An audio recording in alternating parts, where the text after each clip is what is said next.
Jeremiah, Yirmiyahu, chapter 26. At the beginning of the reign of Jehoiakim, the son of Yeshayahu, king of Yehudah, this word came from Adonai. Adonai says, "Stand in the courtyard of Adonai's house and speak to the people from all the cities in Yehudah who come to worship at Adonai's house. Say everything I order you to say to them, and don't leave out a word. Maybe they will listen, and each of them turn from his evil way. Then I will be able to relent from the disaster I intend to bring on them because of how evil their deeds are. So tell them that this is what Adonai says. If you will not pay attention to me and live according to my Torah, which I have given you, and listen to what my servant the prophets, whom I send to you, say, I have sent them frequently, but you haven't listened. Then I will make this house like Shiloh, and I will make this city an object of cursing for all the nations of the earth." The Kohanim, priests, the prophets, and all the people heard Yirmiyahu speaking these words in the house of Adonai. When Yirmiyahu had finished saying everything Adonai had ordered him to say to all the people, the Kohanim, prophets, and all the people seized him, shouting, "You will die for this! Why have you prophesied in the name of Adonai? This house will become like Shiloh, and that this city will become uninhabited ruins." The people all crowded in on Yirmiyahu in Adonai's house. When the officials of Yehudah heard about it, they came up from the king's palace to Adonai's house and sat at the entrance to the new gate of Adonai's house. The Kohanim and the prophets said to the officials and all the people, "This man deserves a death sentence because he has prophesied against the city. You have heard it with your own ears." Then Yirmiyahu said to the officials and all the people, "Adonai sent me to prophesy against this house and against the city all the words you have heard.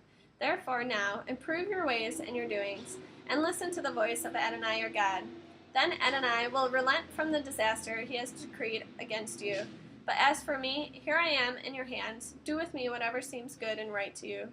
Only know for certain that if you put me to death, you will bring innocent blood on yourselves, on the city, and on its inhabitants, because the fact is that Adonai sent me to speak to you all these words, that you could hear them." The officials and all the people then said to the Kohanim and prophets, "This man does not deserve a death sentence, because he has spoken to us in the name of Adonai our God." At this point, some of the leaders of the land stood up and addressed all the people assembled. Back in the time of Hezekiah, king of Yehudah, Micah from Moreshet was a prophet. He told all the people of Yehudah, "Adonai Sabaoth says, Zion will be plowed under like a field, Yerushalayim will become heaps of ruins, and the mountain of the house like a forested height." Did Hezekiah, king of Yehudah, and all Yehudah put him to death? Not at all. Rather, he feared Adonai and prayed for Adonai's favor, and Adonai relented from the disaster he had pronounced against them. So if we put Yirmiyahu to death, we might bring a great disaster on ourselves. On the other hand, there was also a man who prophesied in the name of Adonai, Uriyahu, the son of Shemayahu from Kiryat Yearim, who prophesied against the city and against this land exactly what Yirmiyahu is saying. When Jehoiakim, the king, with all his military men and other officials, heard what he was saying, the king wanted to have him killed. On hearing of this, Uriyahu became frightened, fled, and went to Egypt. Jehoiakim, the king, sent men to Egypt, Elnatan, the son of Achbor, and some others.